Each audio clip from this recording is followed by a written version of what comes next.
लिख लो, ठीक है। वो तो आगे बढ़ा देना, ठीक है।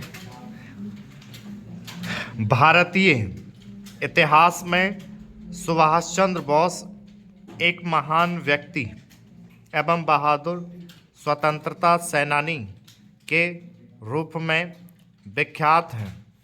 भारतीय स्वतंत्रता संग्राम में उनका योगदान अविस्मरणीय है। उनके द्वारा दिया गया नारा तुम मुझे खून दो मैं तुम्हें आज़ादी दूंगा उनकी क्रांतिकारी सोच को दर्शाता है। सुभाष चंद्र बोस के अतिरिक्त भारतीय इतिहास में ऐसा कोई व्यक्तित्व नहीं हुआ जो एक महान सेनापति, वीर सैनिक, राजनीति का अद्भुत खिलाड़ी और अंतर्राष्ट्रीय प्रसिद्धि प्राप्त पुरुषों नेताओं के समक्ष साधिकार बैठकर कूटनीति तथा चर्चा करने वाला हो। महात्मा गांधी के नमक सत्याग्रह को नेपोलियन की पेरिस यात्रा की संज्ञा देने वाले सुभाष चंद्र बोस एक ऐसे व्यक्तित्व थे जिनके पांव लक्ष्य से कभी पीछे नहीं हटे तथा उन्होंने जो स्वप्न देखा उसे पूरा किया। सुभाष चंद्र बोस का जीवन परिचय। महान व्यक्तित्व सुभाष चंद्र बोस का जन्म 23 जनवरी 1897 को उड़ीसा प्रांत के कटक शहर में हुआ था। उनके पिता जानकीनाथ बोस एक प्रसिद्ध सरकारी वकील थे जिनके पूर्वज पश्चिम बंगाल के 24 परगना जिले के केदालिया गांव के निवासी थे। सुभाष चंद्र की प्रारंभिक शिक्षा कटक में ही हुई थी। आगे की शिक्षा के लिए उन्होंने कलकत्ता के प्रेसिडेंसी कॉलेज में प्रवेश लिया। उनके पिता चाहते थे कि प्रशासनिक अधिकारी बने। अपने पिता के इस स्वप्न को साकार करने के उद्देश्य से कलकत्ता विश्वविद्यालय से बीए करने के बाद वे इंग्लैंड चले गए और वर्ष 1920 में भारतीय सिविल सर्विस की परीक्षा में चौथा स्थान प्राप्त किया। उस समय ICS की परीक्षा पास करना आसान नहीं था। इस महत्वपूर्ण उपलब्धि को प्राप्त करने के बाद भी उन्हें अंग्रेज़ों के अधीन कार्य करना स्वीकार नहीं था, अतः उन्होंने यह नौकरी करने से इनकार कर दिया और देश के स्वतंत्रता संग्राम में कूद गए। अंग्रेज़ों के विरुद्ध अपने संघर्ष की शुरुआत करते हुए सुभाष चंद्र बोस देशबंधु चित्तरंजन दास के सहयोगी बन गए। प्रिंस ऑफ वेल्स के स्वागत के बहिष्कार में उन्हें प्रथम बार गिरफ्तार कर 6 माह की सज़ा दी गई।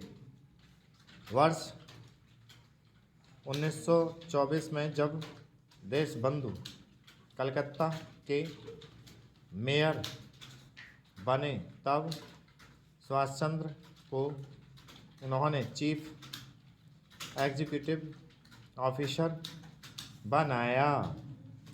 उनके स्वतंत्रता उन्मुखी कार्यक्रमों एवं क्रियाकलापों से भयभीत होकर सरकार ने उन्हें उसी वर्ष फिर गिरफ्तार कर जेल भेज दिया, पर वह उन्हें अधिक समय तक कैद नहीं रख सकी और 15 मई 1927 को उन्हें रिहा कर दिया गया। इस समय तब वे देश के प्रमुख नेता बन चुके थे और उनकी प्रसिद्धि देश की सीमा को लांघकर जर्मनी, जापान, अमेरिका, सोवियत रूस जैसे देशों तक पहुंच चुकी थी। 26 जनवरी 1930 को कलकत्ता के मेयर पद पर रहते हुए नेताजी ने आज़ादी के दिन की घोषणा के साथ विशाल जुलूस निकाला, जिसके कारण उन्हें फिर गिरफ्तार कर असहनीय यातनाएं दी गईं। जेल में उनका स्वास्थ्य जब अत्यधिक बिगड़ गया तो सरकार ने उन्हें इस शर्त पर रिहा किया कि वे रिहा होने के बाद सीधे यूरोप चले जाएंगे। अतः वे रिहा होने के तुरंत बाद अपने संबंधियों से मिले बिना ही वायुयान द्वारा स्विट्जरलैंड चले गए। यह वास्तव में सरकार की सोची समझी चाल थी। उन्हें रिहा नहीं किया गया था, बल्कि निर्वास दिया गया था, और यह बात तब स्पष्ट सिद्ध हो गई जब अपने पिता की मृत्यु पर स्वदेश लौटे ही गिरफ्तार कर उन्हें उनके घर में ही नज़रबंद कर दिया गया।